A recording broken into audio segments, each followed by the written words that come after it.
ಪ್ರೀತಿ ಎಂದರೇನು, ಅದು ಹೇಗಿದೆ ಗೊತ್ತೇನು ಅಂತ ಒಬ್ಬ ಬರಹಗಾರರು ಪ್ರಶ್ನೆ ಕೇಳ್ತಾರೆ. ಪ್ರೀತಿ ಮಾನವ ಸಂಬಂಧದಲ್ಲಿರುವ ಒಂದು ಶ್ರೇಷ್ಠ ಗುಣ. ಅದು ಅಭಿವ್ಯಕ್ತತೆಯಿಂದ ಕಂಡು ಬರುವಂಥದ್ದು. ಈ ಅಭಿವ್ಯಕ್ತತೆ ಒಬ್ಬ ವ್ಯಕ್ತಿಯ ಆಂತರಿಕ ಶಕ್ತಿಯನ್ನ ವ್ಯಕ್ತಪಡಿಸ್ತದೆ. ನಮ್ಮ ತಂದೆ ತಾಯಿಗಳಿಂದ ನಾವು ಹೇಗೆ ಪ್ರೀತಿ ಮಾಡಬೇಕು, ಪ್ರೀತಿ ಅಂದರೆ ಏನು ಅನ್ನೋದನ್ನ ನಾವು ಕಲಿತೇವೆ. ತಂದೆ ತಾಯಿಗಳಿಗೆ ಕಲಿಸಿದವರು ಯಾರು? ಅವರ ತಂದೆ ತಾಯಿ. ಅವರಿಗೆ ಕಲಿಸಿದವರು ಯಾರು? ಅವ್ರ ತಂದೆ ತಾಯಿಗಳು. ಸೊ ಮೂಲತಃ ಇದು ದೇವರ ಗುಣ ಎಂದು ನಮಗೆ ಗೊತ್ತಾಗುತ್ತೆ.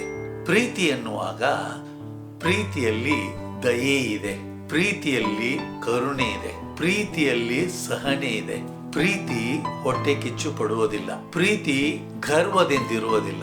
ಪ್ರೀತಿ ಕೆಟ್ಟದ್ದಾಗುವುದನ್ನು ನೋಡಿ ಸಂತೋಷ ಪಡದೆ ಒಳ್ಳೆಯದಾಗುವುದರಲ್ಲಿ ಭಾಗಿಯಾಗ್ತದೆ, ಸಂತೋಷ ಪಡ್ತದೆ. ಪ್ರೀತಿ ಸಹಿಸಿಕೊಳ್ತದೆ. ಪ್ರೀತಿ ಇತರರ ಒಳ್ಳೆಯದನ್ನೇ ಬಯಸ್ತದೆ.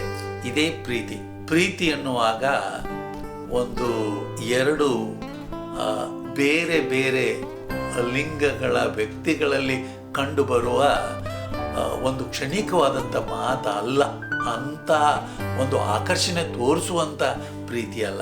ಪ್ರೀತಿ ಮಧುರವಾದಂಥದ್ದು. ನಾವೆಲ್ಲರೂ ಒಬ್ಬರನ್ನೊಬ್ಬರು ಪ್ರೀತಿಸಬೇಕು. ಆ ಪ್ರೀತಿಯಲ್ಲಿ ಬದುಕುವಂಥ ಶಕ್ತಿ ನಮಗೆ ದೇವರಿಂದ ಮಾತ್ರ ಬರಲು ಸಾಧ್ಯ.